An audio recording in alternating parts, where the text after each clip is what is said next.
ተጎዳው ነበር ያልከኝ? መጎዳት ምን ማለት እንደሆነ ግን ታውቃለህ? የጉዳትንስ ልክ ቀምሰው ታውቃለህ? ተጎዳው ነበር ያልከኝ? መጎዳትንማ እኔ ልንገርህ።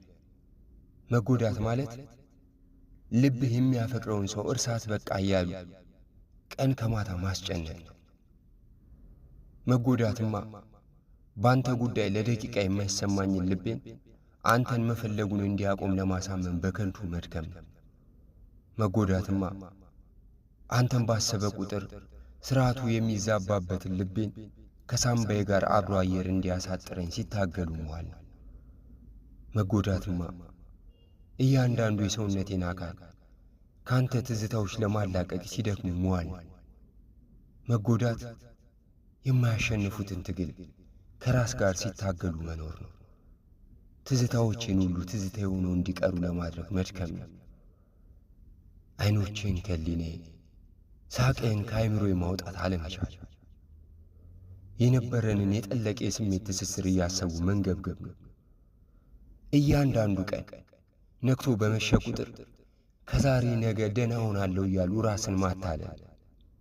መጎዳት ትራስ ባገኙ ቁጥር ድምፅን አጥፍቶ ከራስ ጋር ለብቻ በራስ ምክንያት ማልቀስ ነው። መጎዳት ማለት እንደሌለ እያወቅኩኝ ትመጣለህ ብዬ ማፍጠጥ፣ እንደማትጽፍ እያወቅኩ መልእክትህን መጠበቅ፣ እንደማትደውል እያወቅኩኝ ትደውላለህ ብዬ በተስፋ ማለቅ ነው። መጎዳትማ በሌለበት አንተን እያሰቡ እንደሞኝ መሳቅ፣ እንደ በሽተኛ ለብቻ ማውራት ነው። አንተን ከማፍቀር በላይ ፍቅሬን ለመርሳት መሞከሩ ማንነትን የሚያሳጣ ከአቅም በላይ የሆነብኝና ለማውራት ቀርቶ ለማሰብ የከበደኝ ሸክሜ ነው። ብቻ ምን አለፋ ካንተ በላይ የዚህ ስቃይ ማብቂያ ይናፍቀኝ። ግን አንድ ነገር እርግጠኛ ማፍቀሬን እኮ እየካድኩ አይደል፣ ይልቁንም እያመንኩልን። ከምንም በላይ ሁኔታዎች በጊዜ እንደሚለወጡ፣ መልካም ቀኖች ትዝታ ሆነው እንደሚቀሩ፣ ሰዎች እንደ ቀድሞ እንደማይሆኑ እና አንድ ቀን እንደሚሄዱ ስትነግረኝ የነበረውን ሁሉ አሁን እየተቀበልኩ እንደሆነ እያመንኩ ነው። ሰዎች ይሄዳሉ፣ ልክ ነው።